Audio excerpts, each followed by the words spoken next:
और जो सच्चाई को आपसे छुपाने की कोशिश की है उस सच्चाई को आपके सामने रखूंगा। बंधुगण, अरविंद केजरीवाल जी ने इस प्रकार से एक पिक्चर पेंट किया कि मोदी जी जो हैं वो दिल्ली की गरीब जनता को जो उनका अधिकार है, उनका राशन है, उससे वंचित रख रहे हैं और डोर टू डोर जो डिलीवरी होनी चाहिए राशन का, कहीं ना कहीं इस डोर टू डोर डिलीवरी को रोकने की कोशिश कर रहे हैं। मित्रों, ऐसा नहीं है। हकीकत क्या है? पहले तो मैं आपको बताना चाहूंगा कि मोदी जी ने अर्थात केंद्र सरकार ने दिल्ली की लगभग 72.78 लाख लोग जो नेशनल फूड सिक्योरिटी एक्ट के अंतर्गत आते हैं, उनके लिए मोदी जी ने क्या किया है और क्या दिया है जहां तक राशन का संबंध है। देखिए, दो स्कीम है अभी। एक स्कीम है नेशनल फूड सिक्योरिटी एक्ट, जिसको NFSA कहते हैं, और दूसरा स्कीम है प्रधानमंत्री गरीब कल्याण योजना। आप जानते हैं मोदी जी पूरे हिंदुस्तान के 80 करोड़ जनता को मुफ्त राशन मुहैया करा रहे हैं कोविड के समय में। तो ये दो स्कीम के अंतर्गत दिल्ली में भी जो गरीब बंधु हैं, उनको भी, जो मजदूर हैं, जिनको आवश्यकता है, उनको भी मोदी जी राशन पहुंचा रहे हैं। कितना राशन अभी तक पहुंचाया गया है और कितना पहुंचा है, इसका हिसाब किताब हम देंगे। देखिए, याद रखिए, भारतीय जनता पार्टी हिसाब किताब में विश्वास रखती है, ड्रामा में नहीं। हम चाहते हैं कि हकीकत आपके सामने जाए। ये जो नेशनल फूड सिक्योरिटी एक्ट है, इसके अंतर्गत 37,400 मीट्रिक टन राशन या अनाज आज तक दिल्ली को मोदी जी ने भेजा है। और दिल्ली सरकार ने जो उन्होंने खुद हिसाब दिया है कि मई के महीने में इसका लगभग 90% डिस्ट्रीब्यूट कर दिया है। और दूसरा स्कीम जो है वो प्रधानमंत्री गरीब कल्याण योजना का है। मैं मई जून, अभी जून महीना चल रहा है, और मई जून और जून के 5 तारीख तक का आपको हिसाब दूंगा। इन दोनों महीनों में जो दिल्ली का कोटा है उससे अधिक 72,782 मीट्रिक टन यह अनाज जो है मोदी जी ने दिल्ली को भेजा। दिल्ली ने कितना उठाया? दिल्ली 53,045 मीट्रिक टन ही उठा पाई, अर्थात सारा उठा नहीं पाई, इतना ही उठा पाई। और ये जो 53,000 मीट्रिक टन उठाया है उन्होंने अपने कोटे में से, उसका मात्र 68% ही उन्होंने डिस्ट्रीब्यूट किया है। मात्र 68% ही वो बांटने में समर्थ रहे, बाकी वो बांट नहीं पाए। मुझे बड़े दुख के साथ कहना पड़ रहा है कि यहां अरविंद केजरीवाल जी ने बहुत सारे आंकड़े नहीं दिए। पहला आंकड़ा जो अरविंद केजरीवाल जी ने नहीं दिया वो यह है कि ये जो NFSA national food security act का स्कीम है, इसके अंतर्गत कितना पैसा, ये एक सब्सिडाइज स्कीम है, अर्थात इसका पैसा जो है वो केंद्र सरकार देती है और एक बहुत मिनिमम पैसा जो है वो राज्य सरकार देती है। अरविंद केजरीवाल जी कितना पैसा देते होंगे, मिनिमम जो पैसा है वो कितना देते हैं, और मोदी जी कितना देते हैं? अब देखिए, दो राशनों की बात करेंगे हम, एक तो गेहूं की बात करेंगे और एक हम चावल की बात करेंगे। जहां तक गेहूं का सवाल है, गेहूं अरविंद केजरीवाल जी मात्र 2 रुपए देते हैं और मोदी जी देते हैं गेहूं पे 23.73 रुपीज। कुल मिलाकर गेहूं का जो रेट है, मार्केट रेट है, वो 25.73 रुपीज है, जिसमें अरविंद केजरीवाल जी 2 रुपए देते हैं, अर्थात दिल्ली सरकार 2 रुपए देती है। ठीक उसी प्रकार चावल में अरविंद केजरीवाल जी मात्र 3 रुपए देते हैं और मोदी जी देते हैं 33.79, अर्थात केंद्र सरकार देती है 33.79 रुपीज और राज्य सरकार देती है 3 रुपया। मैं ऑडियो नहीं आ रहा है, इसको अनम्यूट करता हूं।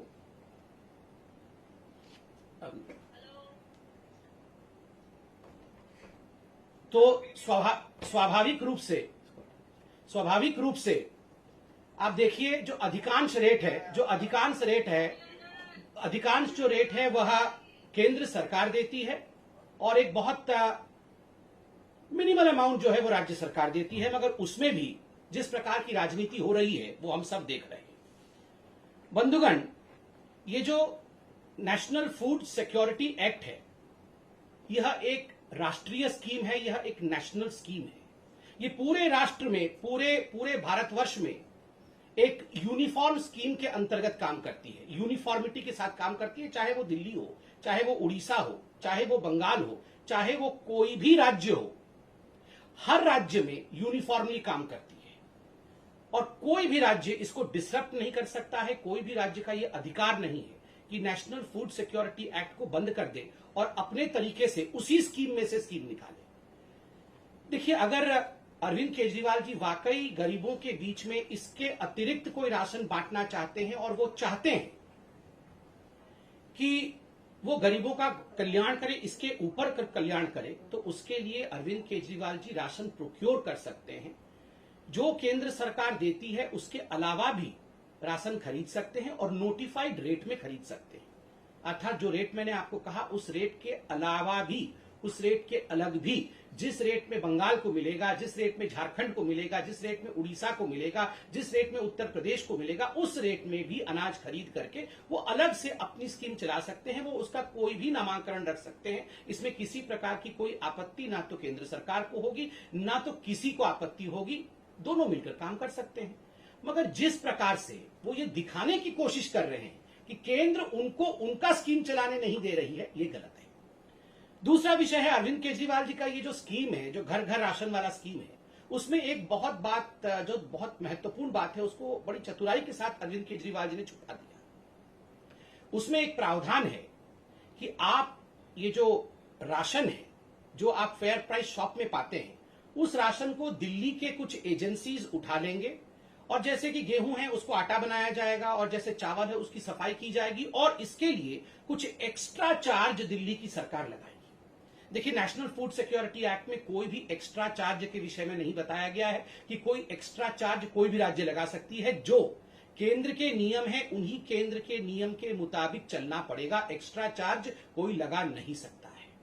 मगर मुझे दुख के साथ कहना पड़ रहा है कि अरविंद केजरीवाल जी ने इस महत्वपूर्ण विषय कि गरीबों से वो कितना एक्स्ट्रा चार्ज लेना चाहते थे, इस विषय को अरविंद केजरीवाल जी बताते नहीं है। इस विषय को अरविंद केजरीवाल जी छुपा देते हैं।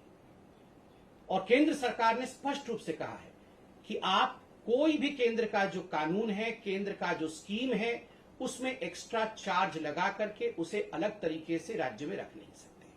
तीसरी बात है, देखिए अरविंद केजरीवाल जी, आपने कहा कि आप गरीबों का भला चाहते हैं। One nation one ration card, पूरे राष्ट्र में एक राशन कार्ड हो, इसका प्रावधान केंद्र की सरकार ने किया था। बाकी राज्य इस काम को कर रहे हैं, आगे बढ़ा रहे हैं। मुझे दुख के साथ कहना पड़ रहा है बंधुगण कि दिल्ली की सरकार ने इस विषय को मना कर दिया कि वो one nation one ration card में आगे नहीं बढ़ेंगे और आज उन्होंने इस काम को आगे नहीं बढ़ाया है, जिसके कारण हजारों हजार जो मजदूर होते हैं, जो गरीब होते हैं, जो माइग्रेंट लेबर्स होते हैं, आज वो राशन से वंचित रह रहे हैं। जबकि यह प्रावधान बिना किसी पैसा खर्च के दिल्ली सरकार आराम से कर सकती थी। केंद्र ने इसका सारा प्रायोजन किया हुआ था और केंद्र ने बार बार चेताया है केजरीवाल जी को कि केजरीवाल जी, आप one nation one ration card इसको फॉलो करिए, इसको आप बनाइए। देखिए, अरविंद केजरीवाल जी कह रहे हैं कि वो घर घर जाके राशन देंगे और डोर स्टेप डिलीवरी करेंगे। बंधुगण, ये डोर स्टेप डिलीवरी सही व्यक्ति को हो रहा है कि नहीं, गरीबों के पास ये राशन पहुंच रहा है कि नहीं, ये कैसे मालूम पड़ेगा? उनका कहना है कि हम बायोमेट्रिक सिस्टम के माध्यम से जान जाएंगे कि डोर टू डोर डिलीवरी हो रहा है कि नहीं। हम आपके अंगूठे ले लेंगे, हम आपका कोई ऐसा बायोमेट्रिक निशान लेंगे जिससे कि ये जो हिसाब है कि सही व्यक्तियों तक पहुंच रहा है कि नहीं, वो हिसाब हमारे पास आ जाएगा।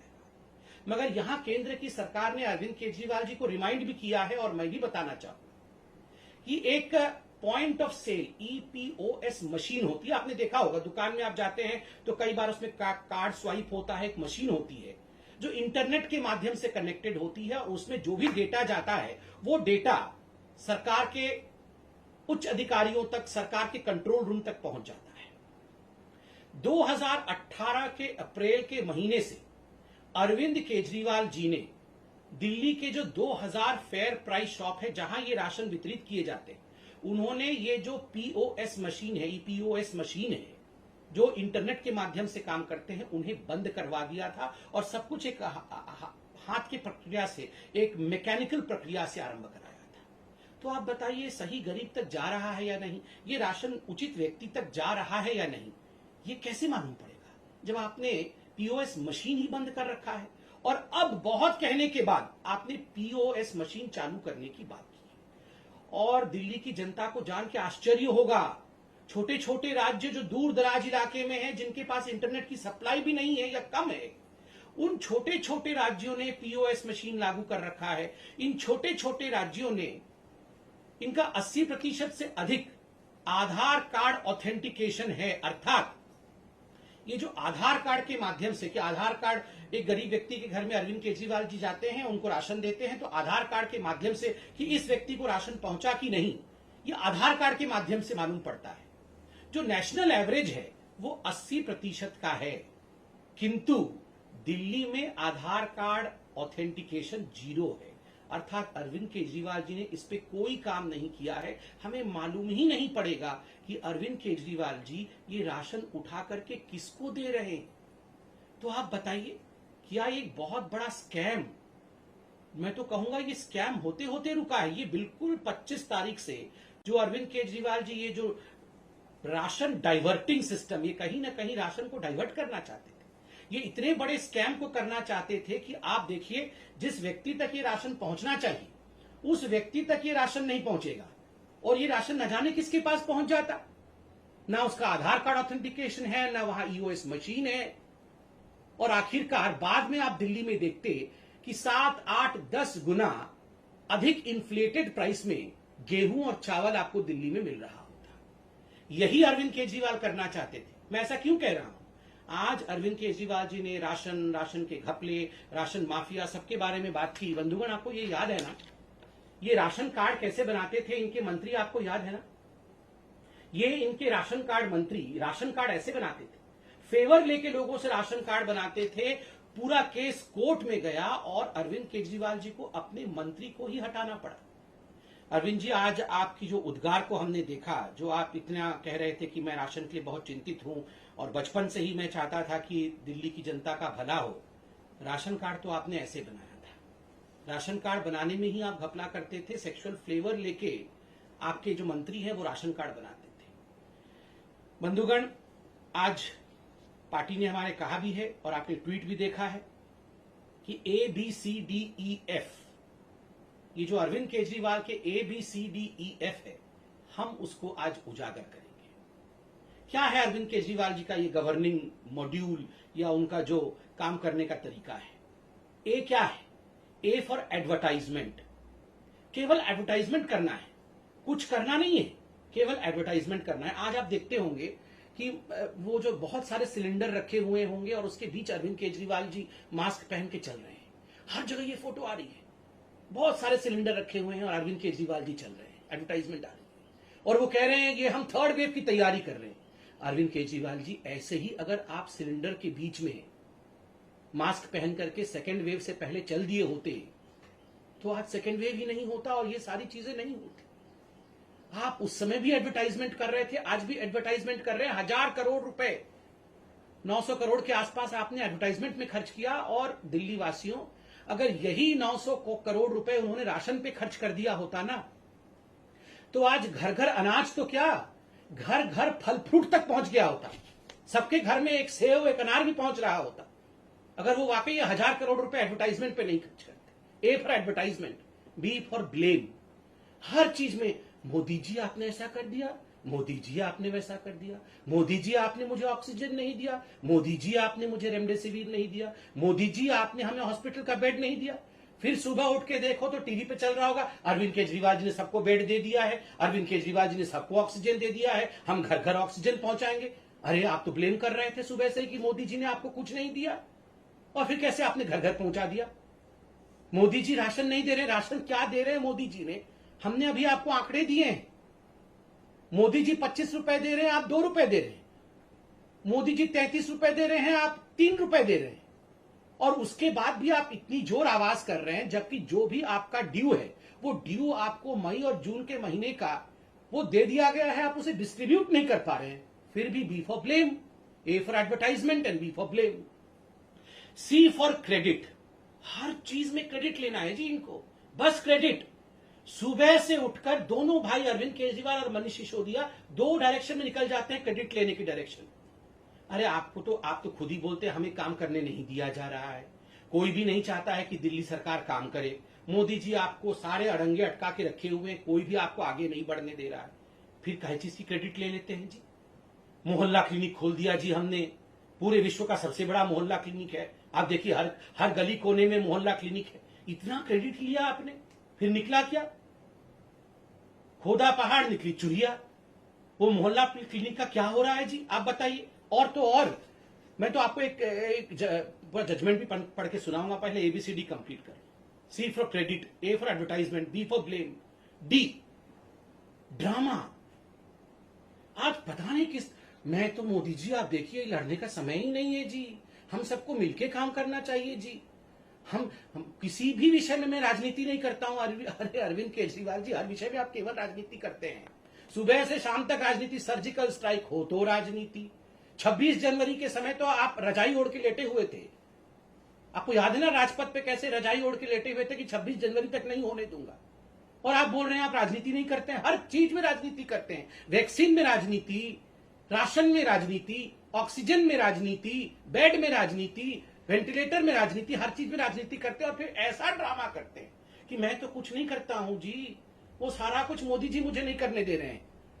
और E, A B C D, D तो हो गया। ई एक्सक्यूजेस, बहाने। हर चीज में आप बहाने देख लीजिए, हर चीज में बहाने देख लीजिए। जब आज स्पष्ट रूप से आपको सरकार ने कहा है कि आप घर घर राशन देना चाहते हैं, स्वागत है। अनाज है, गोदाम में अनाज है, आप आए, अनाज खरीदें। और जिस प्रकार भी मुख्यमंत्री घर घर योजना चलाना चाहते हैं, केजरीवाल जी घर घर योजना चलाना चाहते हैं, कौन रोक सकता है जी आपको? आप आइए, गोदाम से जो नोटिफाइड रेट है उसमें खरीदिए, खरीद के जाके घर घर बांटिए, कोई आपत्ति नहीं है। नहीं, जो मोदी जी दे रहे हैं उसी में अड़ंगा फंसाना है और फिर बाद में रोना भी है, एक्सक्यूज भी ढूंढना है कि देखो जी मोदी जी ने नहीं करने दिया। अपना सारा पैसा एडवर्टाइजमेंट पे खर्च कर देना है। और जो एक नेशनल यूनिफॉर्म स्कीम चल रहा है उसको कैसे नहीं होने देना है, ये आपने देखना। E for excuse. और जब A for advertisement, B for blame, C for credit, D for drama और ई फॉर एक्सक्यूज होगा तो स्वाभाविक है एफ फॉर फेल्योर। गवर्नमेंट का पूरा फेल्योर हो गया है। ना एक हॉस्पिटल बनाया, ना कोई इंफ्रास्ट्रक्चर बनाया, ना वेंटिलेटर प्रोक्योर किया, ना ऑक्सीजन प्लांट बनाए। कभी कहते हैं इस महीने में 44 ऑक्सीजन प्लांट बन जाएगा, उसके अगले दिन कहते हैं 84 बना देंगे जी। मतलब क्या मजाक बना के रखा हुआ है? बन तो एक भी नहीं रहा है।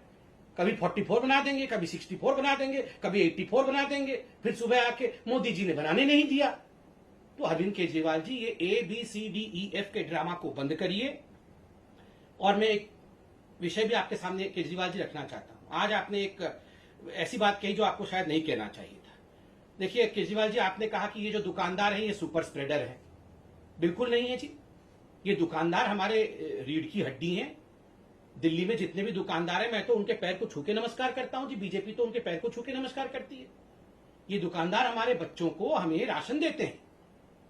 कोरोना के समय बेचारे इतने दिन तक लॉकडाउन में रहे हैं, आप इनको कह रहे हैं कि ये सुपर स्प्रेडर है और ये हमारे बच्चों को मार डालेंगे। हमारे दुकानदार हमारे बच्चों को क्यों मार डालेंगे भला? आपने कहा कि माँ बाप दुकानों में आ जाएंगे और फिर माँ बाप को कोरोना हो जाएगा और फिर हमारे बच्चों को। आप डराते क्यों हैं लोगों को? क्यों डराते हैं? ये अनलॉक की प्रक्रिया तो आप अपने हिसाब से चला रहे हैं, ऑड इवन नंबर करके। फिर आपने ये स्टेटमेंट क्यों दिया कि ये दुकानदार जो है वो सुपर स्प्रेडर है? कोई दुकानदार सुपर स्प्रेडर नहीं है। वो अपना व्यवसाय कर रहा है, कानून को पालन करके कर रहा है, मास्क पहन के कर रहा है, डिस्टेंसिंग के साथ कर रहा है। और दुकानदारों को गाली मत दीजिए। जो लोग बॉर्डर में बैठे हुए हैं, जो लोग वहां पर धरना प्रदर्शन कर रहे हैं, पुतले फूक रहे हैं, वो सुपर स्प्रेडर नहीं है। ये बेचारे दुकानदार जो है ये सुपर स्प्रेडर बन गए। मुझे लगता है इस प्रकार की भाषा का प्रयोग अरविंद केजरीवाल जी को बिल्कुल नहीं करना चाहिए। और देखिए अरविंद केजरीवाल जी, आज तो मैं धन्यवाद देता हूं कि जिस प्रकार से केंद्र सरकार ने एक बहुत बड़े स्कैम को होने से रोक लिया, बहुत बड़े स्कैम को होने से रोक लिया। और वो स्कैम था कि आप ये सारा का सारा जो गोदाम से डाइवर्ट करने वाले थे अनाज गरीबों के नाम पर और इसका स्कैम करने वाले थे, आज वो स्कैम होने से रुक गया है। मुझे लगता है ये दिल्ली की जनता के लिए बहुत राहत का विषय है। बहुत बहुत धन्यवाद। कैसे करें? उनका सवाल कैसे ले? अब उनको लिया है क्या? हुआ उसको ला, वो म्यूट ही था ना। आपको बोला था वो लगाने की। आप लिया ये बोला, मैं उनसे सवाल पूछता हूँ।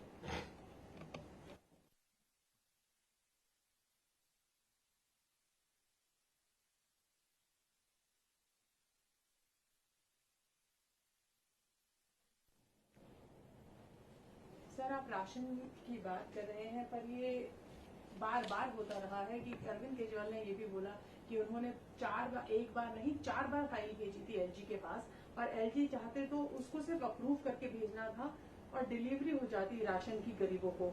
सेंट्रल गवर्नमेंट बार बार इसमें अड़ंगा लाती है, काम नहीं करने देती। ये बार बार उनका हमेशा से वो एलिगेशंस लेवल करते रहे हैं, बट लोग जो है उनको आम भाषा समझ आती है। उन्हें समझ आता है कि दिल्ली गवर्नमेंट ने एक फाइल भेजी, एलजी ने उसे रिफ्यूज कर दिया, तो ये नहीं देना चाहते। टेक्निकलिटी इसमें हालांकि बहुत होती है। तो कैसे बीजेपी इंश्योर करेगी कि फैक्ट्स एकदम लोगों के सामने रखे, ताकि दूध का दूध और पानी का पानी हो? देखिए, अभी प्रेस कॉन्फ्रेंस करके बीजेपी ने पूरे फैक्ट्स को आप लोगों के सामने अर्थात देश के सामने रखा है कि किस प्रकार से एक नेशनल स्कीम है जो यूनिफॉर्मली पूरे देश पर लागू होता है। हाँ, अगर इस स्कीम को आप ट्वीक करना चाहते हैं तो इसको ट्वीक नहीं कर सकते हैं, इसमें बदलाव नहीं ला सकते। आप अपनी एक स्कीम, स्टेट की स्कीम चला सकते हैं, जिसके लिए आपको नोटिफाइड प्राइस में जो अन्न अनाज के गोदाम में अवेलेबल है उसे आपको खरीदना होगा। उसमें किसी प्रकार की ना परमिशन की आवश्यकता है और किसी प्रकार की ना अड़चन होने वाली है। मगर आप अगर ये कहेंगे कि जो एक यूनिफॉर्म स्कीम पूरे भारतवर्ष में चल रहा है, उस यूनिफॉर्म स्कीम के साथ आप छेड़छाड़ करेंगे और उस यूनिफॉर्म स्कीम में जहां चेक्स एंड बैलेंसेस और ट्रांसपेरेंसी नहीं है, आपके पास ना तो आधार की ऑथेंटिकेशन है, ना आपके पास पीओएस की मशीन है, और ना ही आप डिस्ट्रीब्यूशन सिस्टम में एक्स्ट्रा चार्ज क्या लगा रहे हैं ये बता सकते हैं, तो आप ये सब कैसे कर सकते हैं? और ये बिल्कुल एक बहुत वाजिब प्रश्न है जो केंद्र सरकार ने पूछा है। मुझे लगता है बिना उत्तर दिए अरविंद केजरीवाल जी को इस प्रकार से राजनीति नहीं करनी चाहिए। सर, एक सवाल मेरा है। अरविंद केजरीवाल ने कहा है वो थर्ड वेव के लिए तैयार है। सेंट्रल गवर्नमेंट को हमेशा इंटरवीन करना पड़ा है जब जब कोविड की सिचुएशन दिल्ली में खराब हुई है। आपको लगता है बीजेपी की तरफ से क्या ये तैयारी रहेगी कि आप भी सेंट्रल गवर्नमेंट को आप अप्रोच करें, पहले ही थर्ड वेव के लिए तैयार रहें? क्योंकि हमने हमेशा ये देखा है कि जब जब सिचुएशन खराब हुई है, दिल्ली सरकार हमेशा सेंटर की हेल्प उन्होंने सीख की है। आपको लगता है कि दिल्ली अब की बार थर्ड वेव के लिए सही में तैयार है और उन्हें सेंटर की हेल्प की जरूरत नहीं पड़ेगी? देखिए, जहां तक दिल्ली का सवाल है, आज मैंने अपने प्रेस कॉन्फ्रेंस में भी कहा, अगर दिल्ली की सरकार अभी कह रही है कि वो थर्ड वेव के लिए तैयार है, वो ऑक्सीजन प्लांट्स बना रही है, बेड्स बिछा रही है, वेंटिलेटर्स ला रही है, तो स्वाभाविक है सेकेंड वेव के लिए भी ये सब कुछ कर सकती थी, क्योंकि आज तो उन्हें कोई रोक नहीं रहा है। उसका अर्थ है उन्हें पहले भी कोई नहीं रोक रहा था। क्या कारण था कि सेकेंड वेव के लिए दिल्ली की सरकार तैयार नहीं थी, बावजूद इसके कि सेकेंड वेव की वार्निंग मोदी जी की सरकार ने उन्हें मार्च के महीने से पहले दे दिया था। 5-6 बार चिट्ठी लिख के केंद्र की सरकार ने अरविंद केजरीवाल जी की सरकार को चेताया था कि दूसरा वेव आएगा, उसके लिए आप तैयारी कर लीजिए। अगर यही तैयारी जो आज वो दावा कर रहे हैं कि थर्ड वेव के लिए वो कर रहे हैं, यही तैयारी वो सेकेंड वेव के लिए करते, तो जितने लोगों की मृत्यु हुई है दिल्ली में, जिसका सर्वाधिक केस फैटेलिटी रेट रहा है, आज ये लोग हमारे बीच में होते और इतने परिवार आज इतने दुख से नहीं गुजर रहे होते। कहीं ना कहीं अरविंद केजरीवाल आज भी एडवर्टाइजमेंट और दिखावा की राजनीति कर रहे हैं। सर, एक सवाल राहुल गांधी पे भी, उनका एक ट्वीट आया है, उन्होंने कहा है ब्लू टिक के लिए मोदी सरकार लड़ रही है और कोविड का टीका चाहिए तो आत्मनिर्भर बनो। देखिए, राहुल गांधी जी, मुझे लगता है केवल ट्विटर ही खेलते रहते हैं। राहुल गांधी जी के लिए ट्विटर पे ही राजनीति करना उनका राजनीति का सबसे महत्वपूर्ण विषय है, उनका सबसे बड़ा प्लेटफॉर्म है। हमें लगता है गरीबों के बीच राशन देकर, हमें लगता है जिस प्रकार से इतने बड़े वैक्सीनेशन ड्राइव को भारत की सरकार ने चलाया है, वो अपने आप में एक बहुत ही प्रशंसनीय कदम है। सोशल मीडिया के प्लेटफॉर्म से बाहर रियल प्लेटफॉर्म में उतर करके काम करने की आवश्यकता है, और हम तो सुझाव देंगे राहुल गांधी जी कि आप इस प्लेटफॉर्म से बाहर जो कांग्रेस शासित राज्य है, जिनमें घपले घोटाले हो रहे हैं वैक्सीन को लेकर, कहीं जमीन पे गाड़ दिया जा रहा है, कहीं डस्टबिन पे फेंक दिया जा रहा है, तो कहीं पर जो वैक्सीन सरकारी रेट पे प्रोक्योर किया जा रहा है वो आप प्राइवेट हॉस्पिटल्स को दे रहे हैं बेचने के लिए, प्रॉफिटियरिंग करने के लिए। वो इन विषयों पे जरा फोन उठा करके अपने मुख्यमंत्रियों से बात कर ले, उसके बाद ट्वीट करते रहे वो अलग विषय है, पहले फोन उठाकर बात